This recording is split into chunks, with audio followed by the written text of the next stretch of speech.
咁呢一件係阿富汗嘅碧西原礦，深粉紅再加少少綠，完全天然，冇拋光冇打磨冇切割。咁你見個底部呢，都係有啲唔同 size 嘅柱嘅，咁綠色嗰啲就會細啲咯。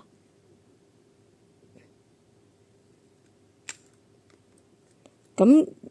碧西原礦嚟講，佢好呢件嘅優勝就係佢冇岩石啦，冇方解啊，冇其他嗰啲依附礦喺下邊或者上，即係